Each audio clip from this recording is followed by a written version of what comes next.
Hi, I'm Brian Cooley in from Hollywood. Welcome to the Buzz Report. First, our Gadget of the Week.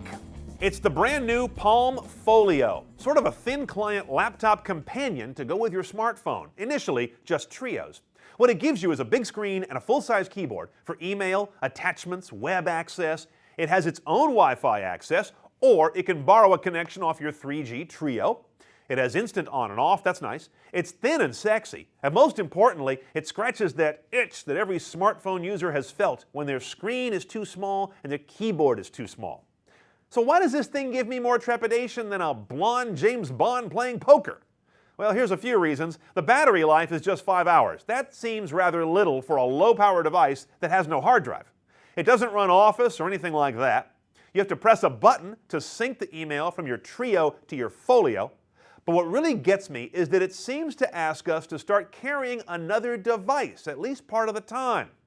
If I'm going to start carrying anything more when I'm running around and traveling, it's going to be a bottle of bourbon, the way I fear the Palm engineers have been doing. Now the news.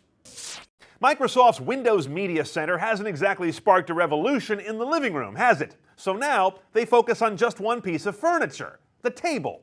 This is called Surface, a coffee table computer that's been all the buzz this week.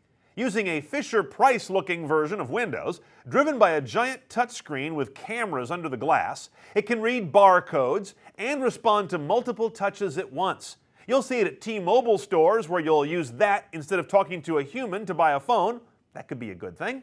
And at Starwood Hotels properties where it might be a place you'd sit down and order a cocktail and some food right there on the screen.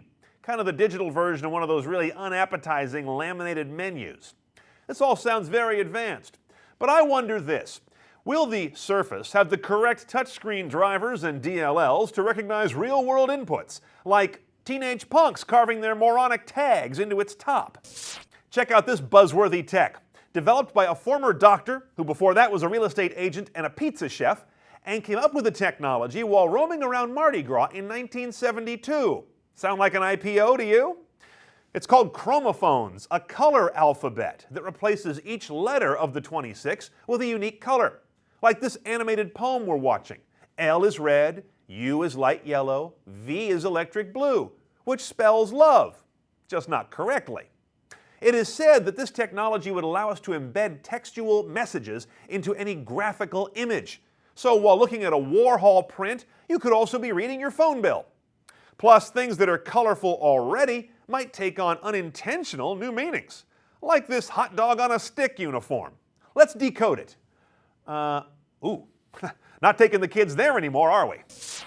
And finally, a new wrinkle in Google Maps got a lot of buzz this week, what they call a street-level view, as if you're a pedestrian on the sidewalk. It's only enabled for a few major metro areas so far, and it's both really cool and really invasive. Here's CNET's front lobby, for example. You can see we're able to walk up and down the street, turn around 360, zoom in on the plaza, recognize faces, see who's goofing off and smoking. And it gets really interesting when you search a residential address. Zoom in, see the house number, what car they own, maybe even read the license plate. You can basically reverse engineer the kind of license plate address lookup that most states require a court order to do. Now, this isn't the first tool that lets you do this. But coming from Google, it'll be the first one that gets all kinds of visibility and freaks people out. I'm Brian Cooley. This has been the Buzz Report. Thanks for watching.